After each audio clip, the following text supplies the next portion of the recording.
Welcome to the System Simplified podcast, where we feature top leaders who share stories on how to successfully systemize a business. Now, let's get started with the show.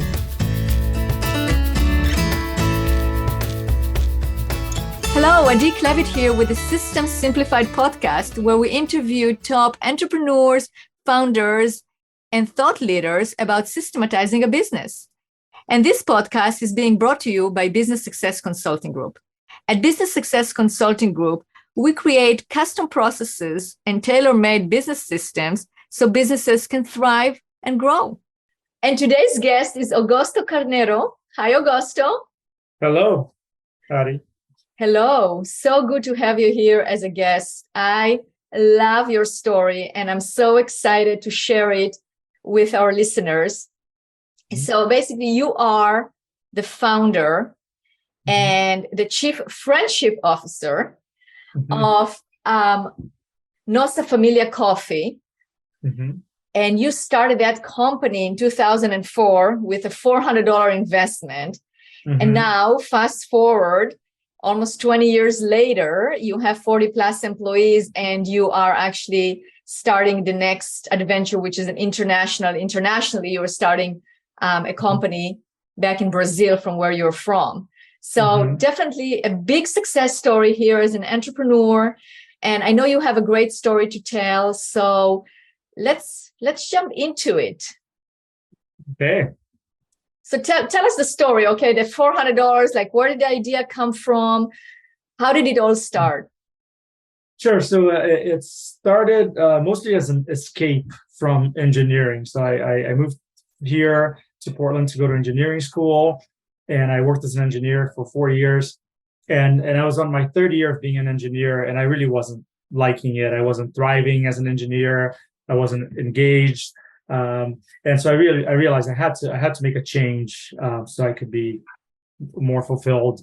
And so, looking at all the possibilities, my family has had this coffee farm since the 1890s.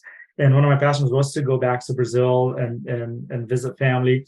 And so the idea surfaced of importing coffee to Portland, because Portland, clearly needed more coffee.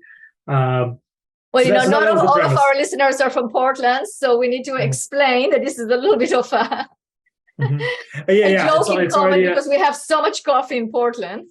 Yeah, back in 2004, we probably already had over 20 different roasters. This is a small market, maybe 1.5 million with Portland and the greater Portland area, only 4 million or so in all of Oregon. So it was already a saturated market. Now I think there's probably 80 plus registered coffee roasters in Portland. So very saturated market. So and then the $400 is pertinent because I was fresh out of not fresh out of college. I had been working for 3 years. But my wife and I got married right after college. We already had a baby girl. We had just bought our first house, and we just didn't have any savings. So I didn't have the opportunity to invest more.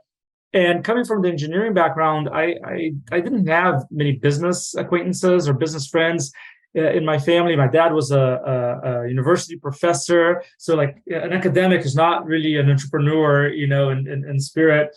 So I didn't have many entrepreneurial role models in my life. So I was actually very conservative, and I was afraid that it wasn't going to work.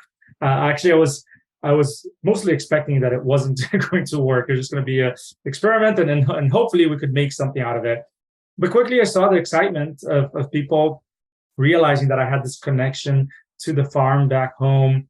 And I think, people always appreciate knowing where their products come from and having this direct connection and vertical integration to the farm.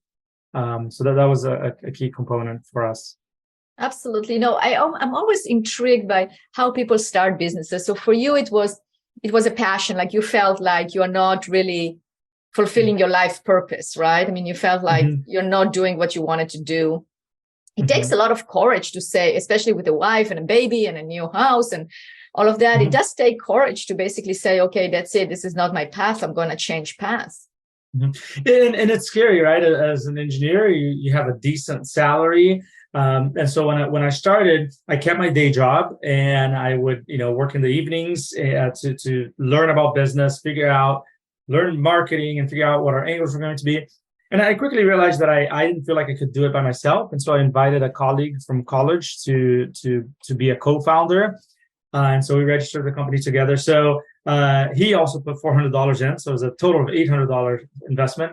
And we were partners until 2010. And then we weren't seeing, our visions weren't matching anymore. So then we provided an exit for him. And we're still colleagues and friends now. But that's a whole other story we can talk about, is business transitions. But yeah, for me, it was I was not satisfied with my status quo. Like, I didn't want to live a life where and maybe in the previous generations, that's what you did. You sacrificed, and work is work. You put your head down. You're not supposed to like work. You're supposed to just work for work's sake.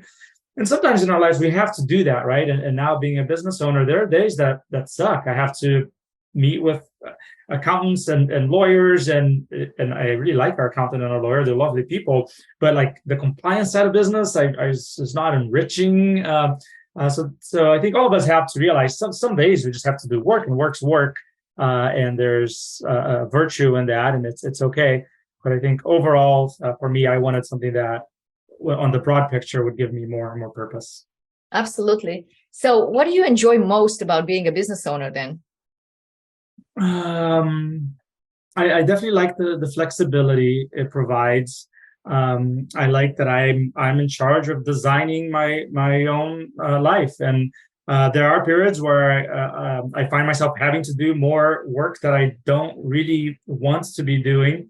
But we have to, like, through the pandemic, our director of marketing moved on.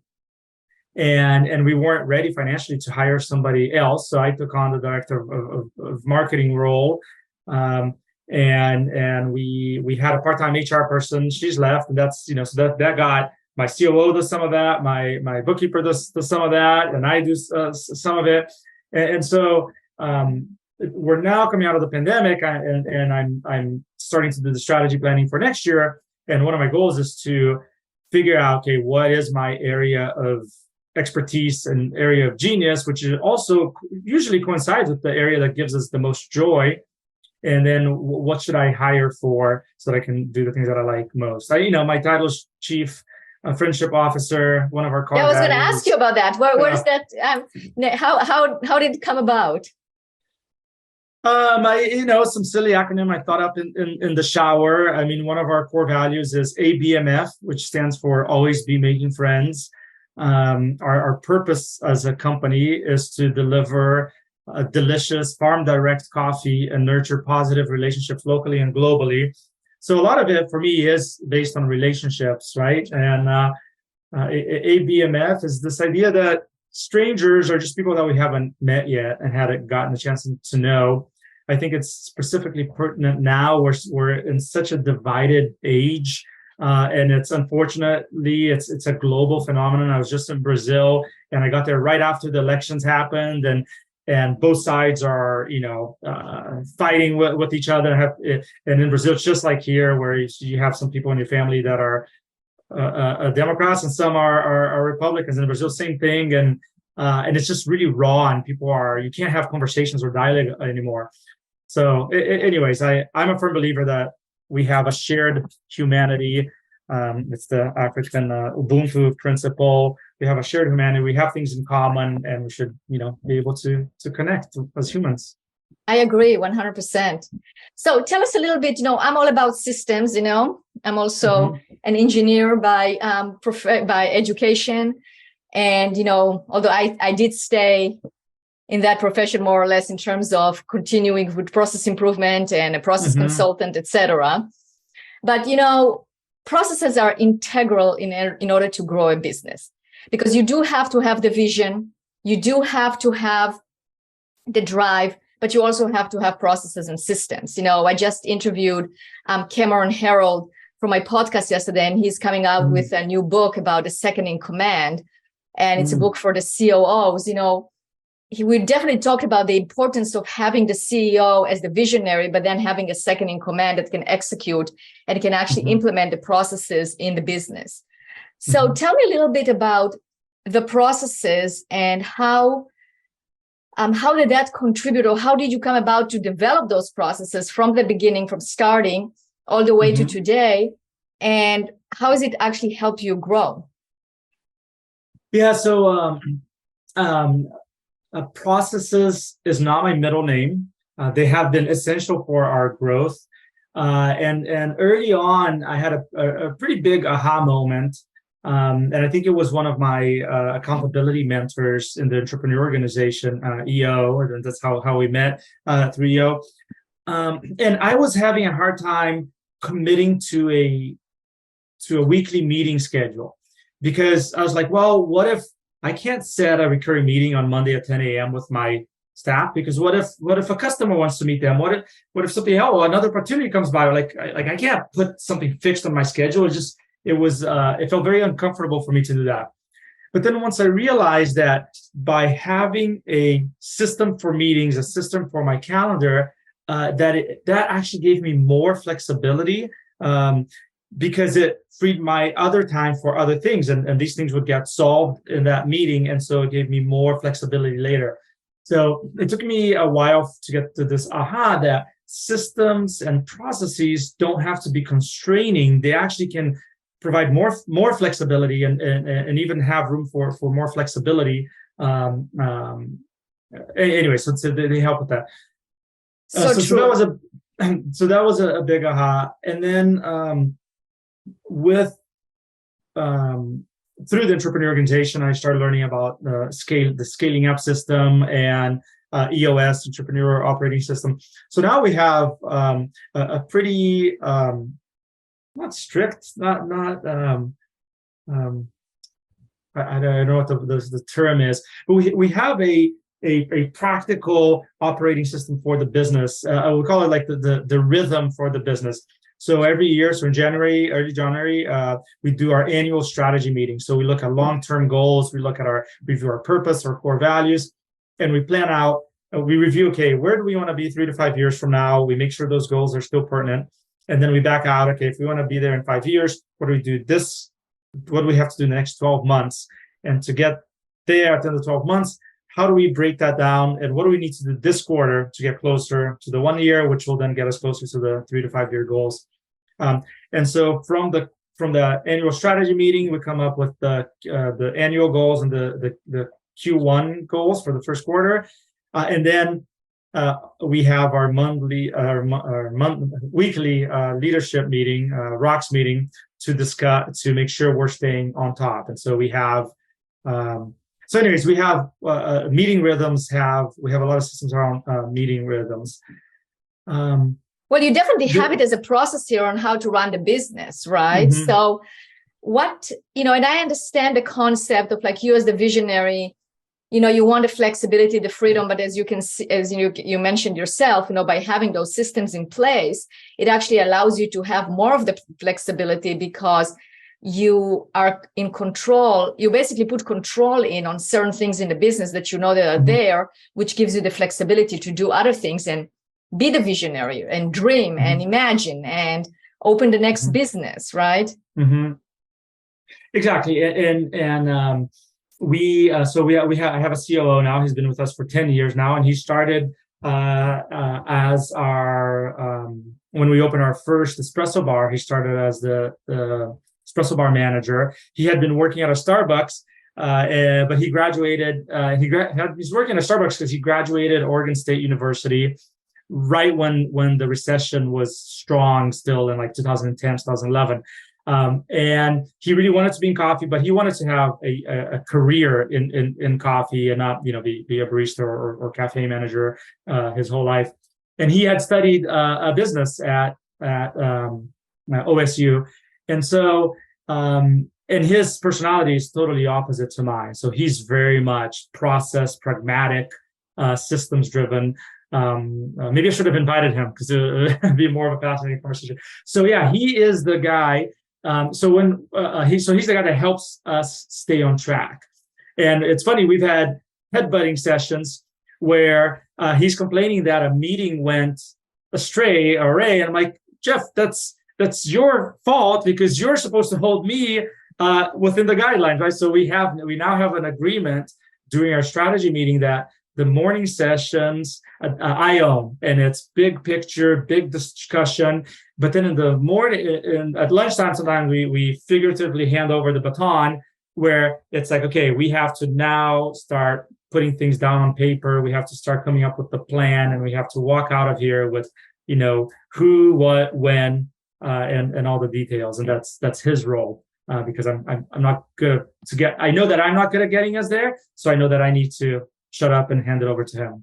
No, that's perfect. And again, I'm referring to my interview that I did with Cameron Herold on his new book, and he was talking about the yin and the yang of the founder, the CEO, and the second in command, the COO. So that is a perfect example of what you just gave to that, that dynamic. I think for businesses to be able to multiply, I think as business leaders, we have to be multipliers. And there's actually a really good book called Multipliers. Cameron's first book is also really great as well, Double Double. I'm a big fan of it. And so I'm excited to hear about the next one. But to be a multiplier, I can't be a roadblock. And so I have to figure out what are my strengths and what are my weaknesses.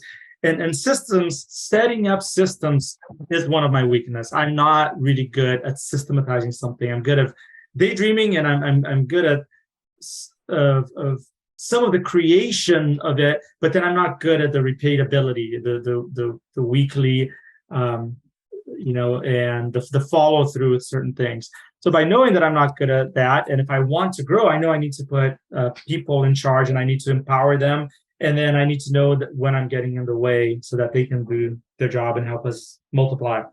Absolutely. So, Augusto, do you have a problem delegating? Do you find yourself ever, like you throughout the last 20 years, do you actually find it as a problem? Because you recognize, what you just said, you recognize that, you do need to delegate. You need to have people around you that are system oriented, and that they can actually put a system to give you the flexibility and the freedom to be the visionary, to dream, to invent, to look at the future. Did you ever run into it in terms of a problem delegating? I haven't, and I know many business owners have a big problem delegating. I have the opposite problem, where I hand over things sometimes too fast and too freely, and without the accountability piece. So, and I think part of that stems from personality, right? My personality is not detail oriented. I can be detailed if I need to, if we're focusing on doing a budget and a planning session. But if I have to do that day in, day out, that's not my jam. So, for example, I know coffee roasters that they start by roasting coffee, and then they're trying to grow their company, but they have a really hard time, and they never find a person that's as good as they are in roasting coffee. And there's that case for it. So there's a lot of business owners that start as technicians, right? They're really good at the craft, at the thing that they do. Right. And they feel like they can't find anybody that's as good as them. Well, I never learned how to roast coffee. Roasting coffee was not my thing. Like my thing was that my family has a coffee farm, so I need to find somebody that's really good at transforming the beans into coffee. And so the other part that's been hard on the delegation for me is that I'm too nice. I don't think somebody can be too nice. It's more like I have a hard time holding people accountable, right? Because I don't want to hurt their feelings. I have people pleasing tendencies. So I've had, again, through a lot of conversations in the entrepreneur organization, through reading books like Crucial Conversations, through reading books like Kim Scott's book, what is it called? It's about candid conversations and being candid. That's my zone of discomfort is having candid conversations with people and on the constructive feedback. So do you find yourself pushing yourself to actually have those conversations and really facing those areas that you feel like you're not perfect at? Yes, but sometimes it takes a while. So, and then sometimes because I delegate too freely, sometimes I have to reel things back in. For example, like Nossa Familia, where we do a lot with sustainability. launched zero waste cafes. And we had an employee, Karen, who's fantastic. And she's now working with B Lab, the organization that supports the B corporations and the certifying process. And she was all about sustainability. But at some point, I had to reel it back in because I'm like, look, if you look at our Instagram, if you look at our newsletters, they're all about the environment and solving big issues. Like, we're a coffee roaster. We have to sell coffee. And so, like, our marketing, you're not the director of you're not the director of sustainability, you're the director of marketing. Like, we gotta tell people about our products. And so it was going too much on the sustainability front, and we needed to reel it back in.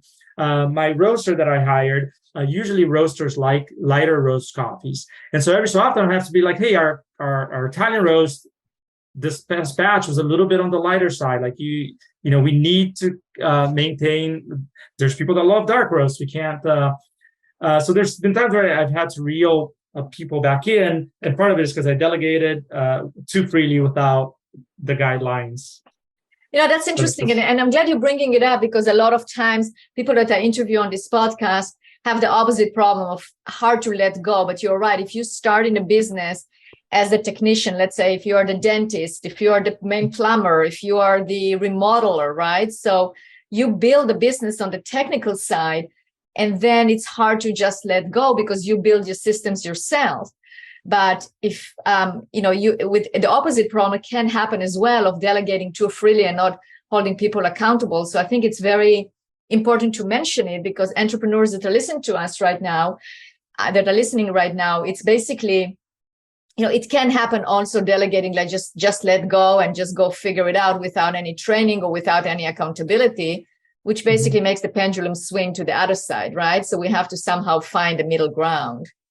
Exactly. And so if you have, super controlling here and super free here, I have tendencies to be here. And so I think some of the things that we do to correct that or to account for that is we have, our purpose and core values, having that and talking to all the employees about that, we're attempting to always improve our onboarding so people know what the guidelines are and how, as a member of the Nossa Familia team, how you behave. I think that really helps. Right. So that's part of like how to delegate is like, you create your culture, you create the guidelines, and you create accountability, and you create a system in place on how to run the business. So everybody knows about it. So I think it just comes full circle to having those systems in place. So then you can actually delegate. Exactly. Right. Yeah. So I know you like to give back. Just in closing, I just want to mention that part of you. You like to really give back to the entrepreneurial community, right? I mean, you are very active at EO, the entrepreneur organization, and you work with new members. Why do you do that? Yeah. So, well, on the business side, I joined EO. It was late 2009, and it was when I was breaking up with my founding business partner, Jason, and I was having a heck of a time because we couldn't get along, and I'm like, how do I buy somebody out? The company's already worth something. I have no money personally. How do I get this person out? And I mean, it is worth something. So he helped create it, so he deserves a buyout. And so I started talking to a couple of people who then introduced me to EO, and I joined the EO accelerators. And I just got so much help out of it. And we were able to transition Jason out where he got a fair payout, and it was done in a professional way. And that's why we're still friends today, which is great. It's very important to me that it was done in a fair way. And I didn't go to business school. So EO has been it's been the guide to my street MBA that you get when you open a business. And I've gotten so much help. And so it's a part of being involved and now mentoring smaller business. And I also still seek bigger businesses to be mentored by. And you always learn, even from companies that are smaller and startups, you always learn. So. Absolutely. And I know that that's a way for you to give back to the entrepreneurial community, by actually getting other people to see the resources that are available. So that's great. So, Augusto, if people want to find out about you, they want to follow you on Instagram, they want to see what the business is all about, what's the best way to get a hold of you? Yeah, so Nossa Familia Coffee on Instagram, and then if people want to reach out directly to me, it's just augusto@nossacoffee.com, and yeah, love to meet new people. Awesome, because again, you are the chief friendship officer, and the core value is always make new friends, right? Yep. Always be making new friends. Yeah. I love that. That's great. That's great. So definitely reach out to Augusto. I'm sure it's going to be a great conversation. And I really want to thank you for being a guest on this podcast. I learned a lot. It was great to talk to you about your journey. So thank you very much. Thanks, Hattie. Appreciate it.